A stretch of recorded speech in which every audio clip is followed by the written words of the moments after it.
नमस्कार, मी प्रभा विलास. आज आपण एक छानशी गोष्ट ऐकणार आहोत. तर गोष्ट ऐका. आयांनो बायांनो, आज मी तुम्हाला एक गोष्ट सांगणार आहे. गोष्ट आहे एका तुमच्या आमच्यासारख्या साध्या गावात राहणाऱ्या कविताची. ऐकायला आवडेल ना तुम्हाला कविताची गोष्ट? आता तुम्ही म्हणाल, पण गोष्ट आहे तरी कशाची? तर गोष्ट आहे तुमच्या आमच्यासारख्या रोज नवनवीन संकटांना धीराने तोंड देणाऱ्या कविताची. ऐका तर मग.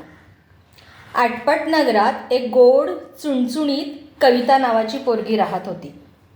कविताचं नुकतंच लग्न झालं आणि ती सासरला आली. ती खूप आनंदात होती आणि थोडी टेन्शनमध्ये पण होती, कारण तिच्या घरातले लोक खूप कडक आहेत स्वभावाने असं तिने ऐकलं होतं. लग्नाच्या आधी त्यांनी तिला सांगितलंच होतं, काही बी झालं तरी पोरीच्या डोक्यावरचा पदर काही खाली पडता कामा नये. त्या गावात सगळ्याच बायकांना हा पदर घेण्याचा धाक होता असं पण तिने ऐकलं होतं. पण कविताचा नवरा खूप चांगला होता, शिकला होता आणि चांगल्या नोकरीला पण होता. त्यामुळं तिच्या आईवडिलांनी सारं जुळवून आणलं. लग्नाच्या पहिल्या दिवशी सकाळी सकाळी कविता उठली आणि तिला परसाकडं जायचं होतं, म्हणून तिनं सासूला लाजत लाजत घाबरत विचारलं, आत्या, तिकडं जायचं हाय, कुठं हाय? सासूनं तिला दारातल्या टिपाडाकडं नेलं आणि तिथून एक पाण्याचा डब्बा भरून घ्यायला सांगितलं आणि चल माझ्या मागं मागं असं म्हणाली.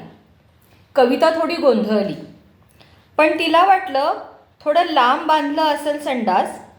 पण बघता बघता तिच्या सासूनं तिला थोडं आडबाजूला नेलं आणि म्हटली, जा इथं.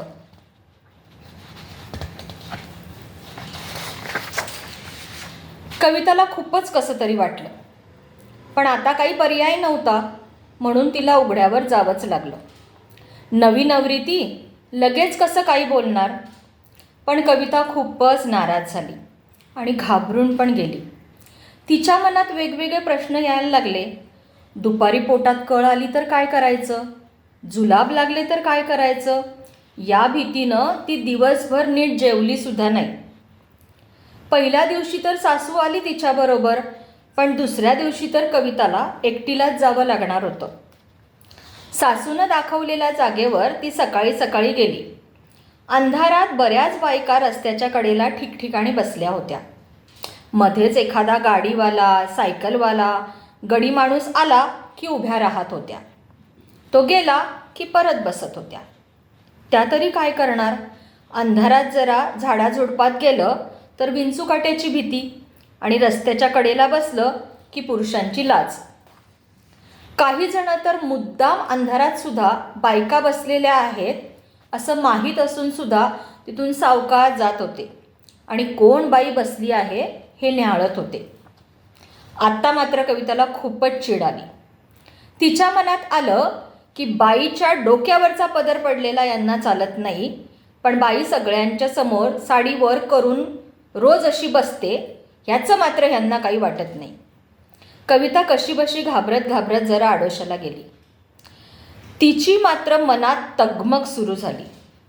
जरा उजाडल्यावर दिवसभर जावा भावा तिला आपल्या घरी त्यांचं घर दाखवायला घेऊन जाऊ लागल्या. कविताचं लक्ष मात्र कोणाकडं संडास दिसतंय का याकडंच होतं. एक दोन ठिकाणी तिला संडास दिसलं आणि मुद्दाम तिनं तिथं जाऊन पाहण्याचा प्रयत्न केला, पण ते वापरात नसल्याचं तिला दिसलं. त्यामुळे ती खूपच निराश झाली. एवढं ऐकल्यावर मला सुद्धा काही प्रश्न पडलेत आणि तुम्हाला पण कदाचित काही प्रश्न पडले असतील. ते समजून घेण्याचा आपण प्रयत्न करू. तुम्हाला काय वाटतं, का बरं कविताच्या सासरच्याकडच्या लोकांनी घरात संडास बांधलं नसेल? तुम्हाला काय वाटतं, का बरं तिच्या आजूबाजूच्या लोकांनी संडास बांधलं होतं पण वापरत नव्हते? कविताला जसा बाहेर उघड्यावर संडासला जाताना अनुभव येत होता, तसे अजून कोणते अनुभव तिला येऊ शकतात असं तुम्हाला वाटतं? उघड्यावर संडासला गेल्यामुळे कविताच्या आरोग्यावर काय परिणाम होईल असं तुम्हाला वाटतं? घरात संडास असावं यासाठी तिनं काय केलं पाहिजे असं तुम्हाला वाटतं? तिनं तिच्या घरच्यांना कसं समजावून सांगितलं पाहिजे असं तुम्हाला वाटतं? घरात संडास बांधण्यासाठी पैशाची तरतूद कविताने कशी करावी, तुम्ही तिला काय उपाय सांगाल? अगदी बरोबर. तुम्ही जे सांगितलं त्याच पद्धतीने कविताने सुद्धा पुढे काही गोष्टी केलेल्या आहेत. चला तर बघूयात कविताने काय केलं. मग मात्र कविताने ठरवलं की आत्ता गप्प बसायचं नाही. तिनं सगळ्यात आधी तिच्या नवऱ्याशी बोलायचं ठरवलं. मन घट्ट करून तिनं नवऱ्याला सकाळी सकाळी काय होतं ते सांगितलं. कसं गडी माणसं बघतात तर बायकांना काय वाटतं, किती लाज वाटते, किती भीती वाटते, किती अपमान झाल्यासारखं वाटतं, हे सगळं तिने आपल्या नवऱ्याला सांगितलं. कसं पोटात कळ आली तर फजिती होते आणि सगळी लाज शरम सोडून बाहेर जावं लागतं. कविताच्या नवऱ्याला अनिलला हे माहीत नव्हतं असं नाही, पण त्यानं कधी याचा एवढा खोलवर विचार केला नव्हता. जिथे आपण राहतो आणि खातो तिथे संडास नको एवढंच तत्त्व त्याला लहानपणापासून त्याच्या मोठ्या माणसांनी सांगताना त्याने ऐकलं होतं.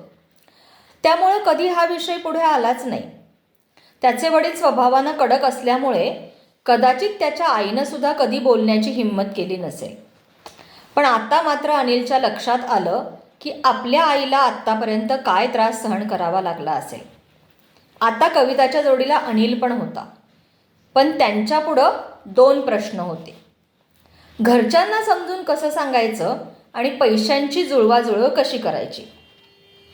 घरच्यांना आत्तापर्यंत जे माहिती होतं ते हे की उघड्यावर परसाला गेलं की पर्यावरण खराब होतं. त्यामुळे ते असं म्हणायचे की काय आम्हीच जातोय काय पर्यावरण खराब करायला, सारं गाव बसतंय उघड्यावर. त्यामुळे हा मुद्दा तर काही त्यांना पटणारा नव्हता. कविताने मात्र आता कंबर कसली. घरच्यांना बायकांना काय त्रास होतो याबद्दल सर्व खरं सांगायचं ठरवलं. सुरुवातीला तिनं सासूला सांगितलं. सासू गपगार होऊन ऐकत होती. थोड्या वेळानं तिच्या बी डोळ्यात पाणी आलं.